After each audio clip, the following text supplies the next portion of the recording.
All those nonsensical negotiations with terrorists must be stopped. If you want to have your jihad, Nigeria would rather divide than be Islamized. We would rather break the way than be Islamized. It will never happen. Go and practice your jihad and Sharia. Create another nation for yourself in Ariwa. Ẹ̀yin mo rò pé ẹ gbọ́ ohun tí pásítọ̀ yìí ń sọ. Ọ̀rọ̀ tí ń dojú ẹ̀ pátápátá báyìí. Ó ní tí Nàìjíríà táwọn agbésùmọ̀mí tí ìjọba ọba ti lè rí nǹkan kan ṣe sọ̀rọ̀ wọn pé àfi kí wọ́n yá kúkú pín Nàìjíríà kó ní kákú yá bá ti tiẹ̀ lọ kó ní kákú lè ṣèjọba ara ẹ̀ pé táwọn ará bíi bá fẹ́ kí wọ́n fẹ́ gbé Islamic nation wá kó ní kákú yá lọ dá Islamic nation wọn kó lọ dá kalẹ̀ sílẹ̀ Haúsá.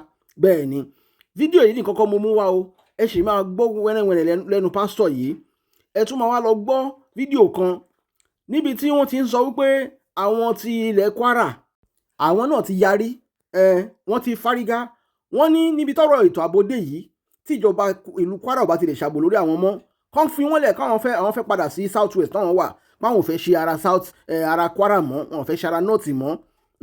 Ẹ wá lọ gbọ́ wíníwíní ọ̀rọ̀ nínú fọ́nrán yìí, ẹ bá mi pín o, ẹ jẹ́ kó kálé kó ká oko kí àwọn èèyàn wá lè là kí ojú wọn lè ṣí wípé ńkọ́ òmìnira Yorùbá, òmìnira ilẹ̀ Yorùbá onìkan ló lè fún wa ní ìsinmi. Time Nigerians begin to ask the right questions. I think the reason why the situation of Nigeria has persisted this long is because we have not been asking the right questions. And until we begin to ask the right question before we begin to get the right direction. Sure. And when we begin to get the right direction, we can get the right result. This is not because I like to talk anyhow, or I just want to talk, but it has become a consistent act in this nation that evil will be prevailing, but righteous men will be quiet. Plateau State has recorded several terror attacks, riots and killings and invasion and all that. But there has no anyone that has been as terrible as that of 2010. The most terrifying and horrific ones is the one for 2010. Between January and March 2010, there was a riot. That was one of the most bloody riots that have happened on Plateau State. The record for that riot says between January and March of that year, that over 1,000 persons were killed. But you know that if the media tell you 1,000, know that it is not 1,000. Because media they don't report the actual number of casualties. True. They always find a way to reduce it to avoid, causing too much panic. So if the media tell you 1,000, divide that 1,000 by 2 and add that extra 500 on top of it. About 1,500 persons were killed. But that is not the point. After that riot in 2010, the Hausa Muslim community in Jos, Plateau State, please follow me this morning. After that riot, the Hausa Muslim Fulani community in Jos wrote a letter to Sultan of Sokoto exactly on the 17th of July 2010. And what is the context of this letter? The context of this letter is because after the riot, there became a little rift, a little misunderstanding between the Hausa Muslim community and the Fulani Muslim community. Why? Because in the past, every attack that they have done in the past, they used to do it together. And they are causing problem in the city of Jos. The Hausa community and the Fulani community, they unite to cause such terror on Plateau State. But for the one of 2010, the Hausa community did not carry the Fulani community along. Pay attention this morning. I'm speaking to the world. Update. And I want them to bear record. Details. But the Hausa community did not carry the Fulani community along. Because normally, if the Fulani were to cause chaos, they will inform the Hausa that they see today we are causing chaos today. Tell your people not to go out. And if it is the Hausa that are causing chaos, they will inform the Fulanis. Or they do it together. But that year, they did not inform the Fulanis. So therefore, some Fulanis went out that day with their cows and all that. And when the Hausa started the problem, in fact, it is stated on record that JNI, Jamaatul Nasrul Islam, provided them with the weapon that they used. They supplied them with the weapon. And despite supplying them with the sufficient weapon, they did not carry the Fulani Muslim community along. So they made the attack on their own.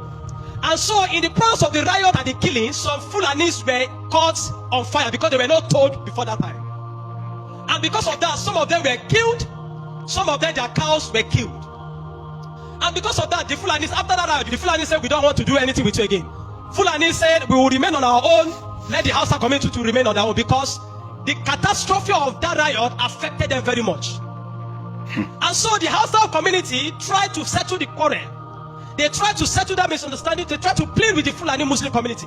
But the Fulani community were not accepting. So because they refused to accept, the Hausa community, led by the Hausa Elders Forum in Jos, the Hausa Elder Forum in Jos, on the 17th of July 2010, wrote a letter to Sultan of Sokoto, and they said that the Sultan should please help them to talk to the Fulanis so that they can unite the way they have been uniting in the past. Because this is the time they need to remain together as one, as Muslims. And they addressed him because they said he is the Sultan of Sokoto and also Seriki Musulumai, and he should come and address the issue for them. And they mentioned that the Sultan should also remind the Fulanis that in the past, the Fulanis have caused chaos in Jos that has also affected them too, the Hausas. And that the Fulanis are also still planning more chaos in places like Jos North local government, Shao, Bisichi, Indigi, Kasa, Kamang, and all Burki local government. Shen, Dan, Form in Jos South, Wa, Ring, John in Riyom local government. All these are settlements that the Fulanis were planning to case. So they were telling the Sultan that this thing that the Fulanis are planning to do, it will affect them to the Hausa. So therefore the Sultan should please come and mitigate and talk to them, so that the Fulanis will not go ahead and cause this chaos that will also affect them. The letter was written by one Nasiru Yahya for the chairman of the Hausa Elders Forum. But you see, that was not all. After that letter was written, I wouldn't know if the Sultan of Sokoto did anything reasonable about the case. But after that time, between July and December of that year, there were over 1,000 killings, but it was not at a riot. So what were they doing? Exactly what the Hausa community have said the Fulanis were going to do, exactly what happened. What did they do? They'll go to a village, burn the village, kill the people and move. Jesus. They'll go to another settlement, shoot people, kill people, burn the village and move. Jesus. Some they'll take over the territory, some they'll burn and move. And between that time, they caused over 1,000 killings, the Fulanis. And by December, Christmas Eve, December 2010, Boko Haram launched 4 bombs in Jos that took the life of many. And because of that, it led to several other killings, silent killings, within communities of the Christian dominated, where the Fulanis targeted Christian dominated, especially the Biron people. They targeted the Biron people, all the communities in Jos South, all the communities in Barikin Ladi, all the communities in Riyom local government were targeted and killed, massacred. Oh, wow. Oh, wow. Now, this then means if they can write a letter to Sultan of Sokoto as the Seriki Musulumai, it then means that the Sultan is aware of everything the Muslim community does, either before, during, or after. Yes. If they can tell him of the chaos they are causing themselves, that both of them are causing on Jos, and they are asking Sultan to come and mitigate between both of them, stating that Jama'atu Nasiru Islam supplied them with the weapon in that 2010, it then means that Sultan knows a lot. Because if they can tell him of that, it then means that Sultan is aware of most of the chaos either before or during or after. What am I saying this morning? During the week, a church in Kwara State, a CSC church, a Ruku in Kwara State, the people were worshiping on a Tuesday, I believe, and they were attacked. And children were running, people were running, and they were shooting sporadically. The Fulanis, the bandits, they were shooting. But what took my mind most that I've not been able to come over is a very, very old woman. I mean, if you saw that video, there was this old woman. Every time I remember that thing has refused to leave my mind. An old woman, look how she bent, and she was trying to run for safety. God. What is the offense of that woman? What crime has she committed? She's not asking for government money. She's not asking for your oil. She's not asking for resources. She just wants to live the remainder of her days serving God. And you came and terrorized her inside the church. Every time I remember that, it has caused me so much heartache. I am traumatized on behalf of that mama. Because I begin to wonder, what if it's my mother? Therefore, I'm sending a message to Sultan of Sokoto today. I'm sending a message to him. If they can write this letter to inform me of the atrocity in 2010, it means there is a lot you know about the killing. And let me tell you this morning, that jihadi mandate that was brought in by Usman Danfodio, that you people are trying to Islamize Nigeria, it will never work. At all. Nigeria will never be Islamized. I'm saying it again. Nigeria will never be Islamized. Amen. Sultan, warn your boys. On them. Call your foot soldiers. Call them to act. Call them back home. Because you see, the Hausa Fulani communities in Nigeria, they obey the Sultan much more than the president. Yes. When the Sultan give order, they yield to the Sultan more than the president. Yes. And there's no way the Sultan will not say he doesn't have an understanding or not most of this thing. The people that are perpetrating this evil. Yes. I'm not accusing him of anything, but I'm not also saying he's innocent. We cannot continue like this. At all.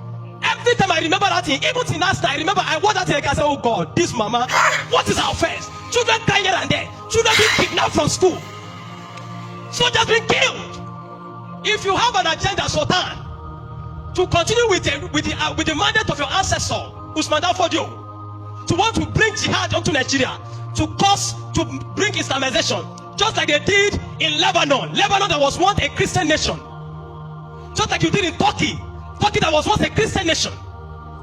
Now they are all fully Islamic. If that is what you are planning in Nigeria, to overwhelm Nigeria with so much chaos, so that when we Osame we can accept Islam, it will never At all. So don't call your boys. Call your boys. I'm not accusing you of anything yet, but I'm not saying you are innocent of the activities. They are Fulanis. They are your people. They will listen to you. They listen to your orders much than they listen to the president of Nigeria. Call your boys back home. Have an understanding today. I repeat, Nigeria will never be Islamized. No matter what you do, jihad will never succeed. We will abolish Sharia in this nation. This is a secular state, not an Islamic state. I don't know what the fathers of faith, the Christian leaders in Nigeria did in the early 2000s, that they allowed them to implement Sharia in 12 northern states in Nigeria, and they kept quiet. The days of those silence is over. We will not be silent. At all. Call your boys to order in the bushes where they are. And that man Gumi, the spokesman for the terrorists in this nation, the terrorist sportsman, the ISFA sportsman, the bandit sportsman, call him to action too, because he's under you to Sultan. He's the chief imam of Central Bank in Kaduna. Call him to order. You are the Sulu Sariku Muslim. Call Gumi to order. All those nonsensical negotiations with terrorists must be stopped. Amen. If you want to have your jihad, Nigeria would rather divide than be Islamized. That's it. We would rather break the way than be Islamized. That's it. It will never happen. At all. Go practice your jihad and Sharia in create another nation for yourself That's in it. Ariwa. Simple as ABC. But we will never be Islamized. So don't call your voice to action. Politics is local, security is local, development is local, even agitation is local. If you don't have local support or grassroots support structure, you cannot succeed in politics, you cannot succeed in the area of security, development, you cannot succeed. Even agitation, if you don't have the support of a local structure or grassroots support, you cannot succeed. That is why we are saying that southern Nigeria need to look inwards and find ways of securing the region because of this existential threat. Don't wait on President Bola Ahmed Tinubu. What they are doing in Aso Rock, it's politics. I tell you, a lot of lies and manipulation and deceit is going on in Aso Rock. As Southerners, we need to come together and make sure that your community, let them be conscious of securing every land, border, and sea. I repeat, everybody needs to come together. Look at Kwara State. Kwara State is saying, Kwara State Yoruba people are saying that we want to join the Southwest. Kogi, Yorubas in Kogi are saying that we want to join the Southwest because one Nigeria is destroying people's heritage, their culture, and their tribe. One Nigeria. Now, before one Nigeria, the Fulani were dealt with by the Yorubas and the Middle Belt. Yorubas and the Fulani, they fought a long war. And the Fulani, the Yorubas were able to upstage them, attack them, and push them back. The Middle Belt also did the same thing, but under one Nigeria. One Nigeria. These same communities that pushed back against Fulani, that fought the Fulani to a standstill, these same communities are helpless. If you are waiting for the federal government, my brother, you will not achieve any success in securing your land. That is why I said security is local. Everybody needs to be intentional about his own village and community. Look at ways whereby you can comb your forest. Know everybody staying in your environment. I've said it. You see, Tinubu as a politician, how did he succeed? He has a structure. not just federal structure. He said Emilo Kan. He used the Yoruba stuff to enter power. Why did they give Obasanjo presidency? Because they felt that a Yoruba man needed to compensate Abiola. A Yoruba man needed to get into power. Buhari had a structure, a base before he became president. So as a politician, as a leader, as a community leader, you need grassroots structure and support to succeed in anything in Nigeria. Don't wait for one Nigeria. Don't wait for the federal government before you can secure yourself. Because what happened to Sunday Jackson may happen to you. I repeated, a particular lawyer said that according to the law, if you are engaging with a bandit and the bandit has a gun, you are dragging with that bandit and the gun falls from the bandit, you seize the gun. If you kill the bandit, it is manslaughter, maybe as a result of shock. That shock, you not kill the bandit. It is manslaughter. Then if it's like you deliberately wanted to even kill that bandit for attacking you, they will call it revenge, which is murder. So in Nigeria, the system called Nigeria is not fair to people in southern Nigeria. It is fair to those that created that constitution. That is the Fulani. So if you don't realize that, if you don't put your house in order, I like what the Southwest governors are doing. They are setting a pace. Everybody is talking. Or your state gets chopper. The Southwest is not under siege as other regions, but they are coming to the local Southwest. They are not waiting for Nigeria's governors forum. They are not waiting for President Bola Ahmed Tinubu to organize the chief of army staff, the security meeting. Let them protect Oyo State or Ogun State. They are talking to themselves. The Lagos will talk to Ondo. They talk. This is local. Everybody comes together. The Fulani does not respect boundaries, but they respect people that are conscious of their locality. That is why the Middle Belt would be hard for the Middle Belt to fall against the Fulani, because these guys over the years they have been able to push back. They have refused to bow to the Fulani caliphate, because locally, you see, some of us here, you think. Most of them don't wait for the federal government. Most of them, if it's possible, they resort to self-help. Before one Nigeria, most of these communities were dealing with the Fulani. Most of the communities were the Kanuri people. If you knew how they dealt with the Fulani, they are not waiting for the British, whatever, the one Nigeria. They themselves, as an ethnic group, came together and they resolved uniting in what they resolved that they are going to deal with these guys. And the Kanuri today, we have the Kanuri Empire. The Fulani cannot bully the Kanuri Empire. In fact, you see Boko Haram. Boko Haram, you see Kanuri. You see Fulani X-Men, bandits, Iswap. You see the Fulani. Shetima is Kanuri. Erufai is Fulani. Erufai does not want Shetima. You see, let's look at northern politics now. Northerners are divided. Erufai does not want a Kanuri person to take over from Tinubu after his own tenure. That is why they are pushing for an Atiku. So the Kanuri and the Fulani self, they don't agree. See, the Kanuri stood their ground. The way the Yorubas stood their ground. But when Nigeria came and they softened everybody lowered their guard. And they are waiting for the court. Fulani will tell you that I will enter your land. Take me to court. Unlike those days, if you enter somebody's land before one Nigeria, they will deal with you decisively. In fact, the Fulani will think twice before he enters somebody's land. But today, because they have captured, they have influence left, right, center, the system is not favorable to the average Nigerian, they will tell you that we are going to enter your land, will take me to court. And when you take them to court, most of the times, you don't have the resources to bring them to book or get justice. It takes only big men and big people. Now, the federal government is saying that it has not banned grazing, open grazing. The federal government says it has not banned open grazing.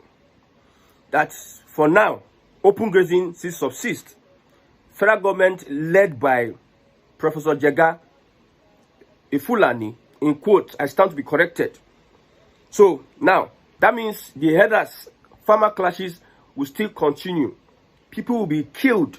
The federal government has not even put They started this under Buhari. No political will to make sure that these guys are contained. Instead, Buhari was playing politics, wanting to overlord his people.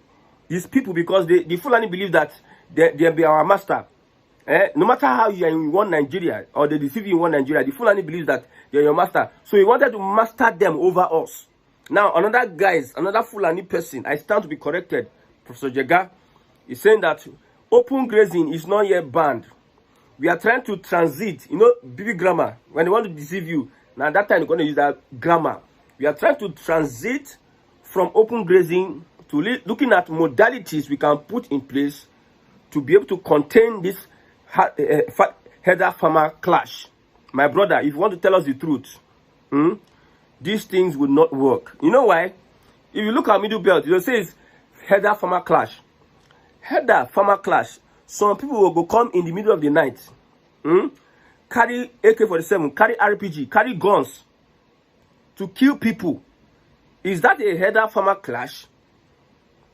Are people that are actively pushing for Islamization? Politicians in northern Nigeria will not use, I told you that if you see a politician, if you see a Nigerian politician, be prepared to see a manipulator, a liar, a deceiver, and a wicked person. Be prepared in your heart.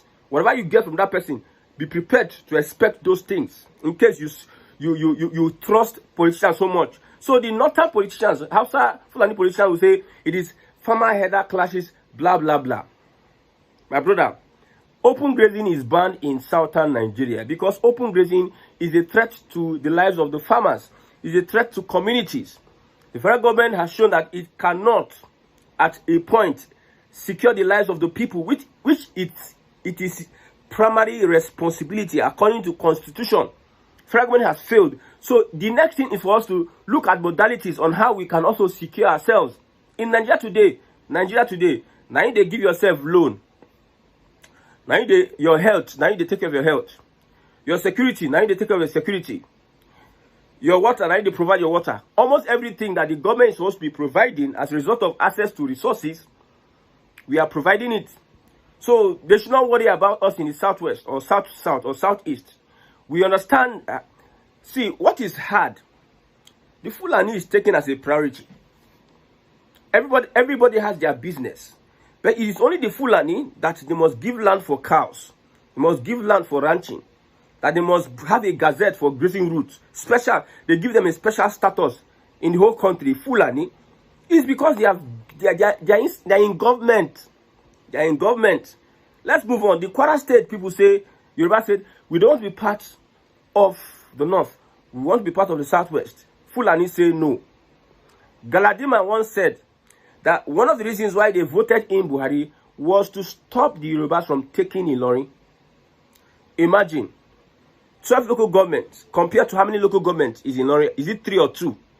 Out of 15 local governments, 12 belong to Yorubas. And we know the history of how these people came into Ilorin. And the people within 3 local governments, they are lording themselves over the other people with 12 local government. Having to stay in the same space with this Fulani caliphate. That is why you see all this insecurity going on. If you look at Yoruba village, there's nothing like insecurity. They don't have time. Yorubas don't have time for all those, whatever it is. They want to just live their life and party and enjoy their life. But because you are living side by side with the Fulani, you expect that one night you just wake up, you see somebody that wants to kill you for no just reason. Just that the person is not happy that you are a Christian, is not happy that you are living your land peacefully. That is the problem with the Fulani. And however, national politics, one reason I'm supporting Tinubu, I've said it before, is so that the Fulani can be decimated politically. Because there's no how any government wants to come in without having to appoint the Fulani. Because Fulani don't take over northern Nigeria. And what did they do by taking over northern Nigeria is through religion. Now, those people will say they are religious. If the person in charge, who is a Fulani, Sultan Sokoto, who under his supervision, things are happening. Under his supervision, they killed a Deborah because of alleged blasphemy. If the Hausas want to now free themselves, liberate themselves, they will bring in religion. And religion is just like something that just calm you down. somebody wants to take action, religion will just calm that person down. The person will not take action again. Will now become forgiving. Don't worry, our reward is in heaven. No, your reward is not in heaven, because only God knows why He creates you and come for this earth. The Fulani, they are reaping their reward on earth, but they will tell you your reward is in heaven. Every institution is being headed by the Fulani. Almost every institution is being dominated by the Fulani in northern Nigeria. And they will never allow a Hausa man become the Sultan of Sokoto. Imagine somebody is holding traditional title and Islamic title. Only him. And he seems to be, they say he then gets Nigeria. Sultan of Sokoto, then get Nigeria. He's the most powerful traditional ruler. The other time we're talking about traditional rulers, they say Sultan of Sokoto will become the president, the Oni of Ife will become the vice president. It was rejected. I love the way Southerners are speaking up. You will see that the next generation, the narrative that is being pushed now, the next generation would stand up and fight for their rights. I tell you, it is sacrosanct. We'll do all we can until Fulani is the stranglehold of Fulani is taken away from our necks, because they are literally on our necks. There's no tribe in Nigeria that can do what the Fulani is doing, and they will not want to annihilate everybody. Look at IPOB and the Southeast. IPOB and the Southeast under Buhari. They will go to places and kill people. They will look at you as a young person. They will just tag you IPOB and they will summarily execute you. They don't do such in the North. IPOB, because of IPOB, under IPOB is a movement that is asking for the Igbo people to be treated right in Nigeria. If they are not treated right, let them have their own country. That is IPOB. They are agitating. Army come, you kill more than 100 people. Because of people as harmless people, we just placard. You just started mowing them down. Would you do that in northern Nigeria? Would you do that in northern Nigeria? That's the question we're asking. Look at Nnamdi Kanu, life imprisonment. Look at ISWAP leader, 20 years. You can see the way one Nigeria is operating. I tell you, the Kwara people, it is time to start building community consciousness. Everybody should be educated. The people where they inside Bele should be educated that we must find ways of coming together to liberate ourselves from the hands of these people. Don't mean well. No matter how they come with let's come and dialogue. We are one Nigeria. You know when the Fulani sees that you are liberating yourself, they'll now bring all this kind of mede talk. Yes, we are one Nigeria. Nigeria. The differences is that there are some bad people amongst us, and blah blah. We the Fulani, we are not bad people. They are bad ex. No. We don't agree that one. That one is not applicable here. What we know is that history of the Fulani in Nigeria, consistently they have taken lands and they are willing to take more, and they will stop at nothing. Yes, but we will stop. We will not stop until see this southern Nigeria, no go area. As we speak today, this southern Nigeria is no go area for any Fulani incursion. I was saying before, now people were looking at this young man. What is this young man saying? You see, Southwest governors, they meet on security. Southern governors, they meet on security. You see, say there will be a push at the assembly, at the National Assembly, at the House of Reps. There will be a push that let us amend this constitution. There will be pressure. What we in Southern Nigeria need to do today is that our representatives locally, we need to get their numbers and need to bombard them, tell them that we need a security architecture in our town, in our locality. We need it urgently. We need to know who is staying anywhere in this village. We need to have a profile. Local government should start working. These guys should be pressured. Local government chairman should be pressured. The councillor should be pressured. The House of Reps in that constituency should be pressured. The senator in that constituency should be pressured for security. Everybody needs to stand up. You see, from the local, our locality, our grassroots, when we pressure them, they will go up and also pressure the government of the day. Now that we have a Tinubu in government, is an opportunity. You might not get the opportunity anymore. Now we have a Tinubu in government. You see, let me say this. It might be a sentiment, but the Yorubas played the first one on northern Nigeria. They played the first one. They played a wise game on northern Nigeria. They played them. Look at what Tinubu did in the last election. My eye they pain, no. My leg they pain, no. My teeth they pain. At the end of the day, he overcame. And this power. They killed Abiola. They killed Bola Ige. They did not. There was riot too, but they had to calm down. There's a book they call "She Stooped to Conquer." They had to calm down, and intentionally they played some kind of politics. Now they are in power. They are in power. Tinubu appoints Yoruba in every agency of government so that they will know where. Look at Dele Alake. Dele Alake is at Minister of Mines, is attending security meeting. Do you know what it means? Is attending because Kabal's day. You see, I see Dele Alake, the guy he lean. You know, be like person will say he is a minister. You know, minister. So many minister they chop, they okay. So many whatever it is, and he's in the Ministry of Mines. You can know a lot of pressure in that area. So we pressure them, they go up there, and we have a president that is southern Nigeria that is willing, has a political will to decimate the Fulani. If we don't restructure Nigeria through this means, if we don't push for the amendment of the constitution now, if we don't do that while we have the time, if these Fulani people enter power, there is no amount of them who won't play them again. They have their reservations now. Mostly, they will not want to trust Yoruba politicians. They have their reservations now. They already have their reservations with the Igbos. Igbo politicians might align with them, but the Igbos themselves, they know that they will not want anything to do with the Fulani. Not even households, the Fulani, because they know the Fulani for who they are. So if Fulani enter power, they have their reservations. The game where Tinubu play, they're not going to repeat them again. I tell you, you know what repeat them again. All those lobby. If they see you start lobbying, they'll just carry you and put for sale. If they see all those magumago, deceptive politics, if the Yorubas would, at this point in time, everybody needs to sit up. It is the best time we have a chance. If you think you are going to play with the Fulani, Fulani holding a country hostage, but they become president. Fulani, they plan coup. But then they're there for defense. They are heading your defense. Ever since we had this Fulani in our, we could not. You say you want to defeat Boko Haram, ISWAP. Which other tribe can even do what the Fulani is doing? Which other tribe can even do what the Fulani is doing? So I said, politics is local, security is local, development is local, even agitation is local.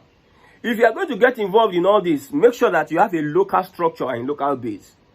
Because if you do not have a local structure and local base, you will be swept off by the one Nigeria. You know, one Nigeria. Now in Nigeria today, everybody's waiting. Let the government come and let the government come and do this. You are waiting for one Nigeria to come and do this for you. The people that their lives have gone, they were waiting for one Nigeria.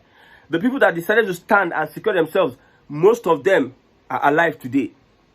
I see some content on social media, TikTok. People are buying cutlass, buying gun. We are getting prepared. My brother, if you see the real deal, you can understand, say, we are not playing here. It's not about content making. It's about survival. So it's not about we come to sit down and say, and people just don't do anything. You need to be actively involved in making sure that there is a security arrangement to secure your land. Everybody on deck. That is why I love the meeting going on. I hope with all the meetings going on by the Southwest, the Southern governors, they will have the political will to implement those resolve, the things that they have resolved to do. One of the things I like is that if you are a non-indigene, you'll be profiled. They will comb the forests. Every forest will be combed. Nobody stays in his forest. If you stay in the forest now, it is a crime. If you stay in the forest, it's a crime. You know, there's a forest reserve in Oguna, on your state. I think it's Yawa North local government, something like that, in Ogun State.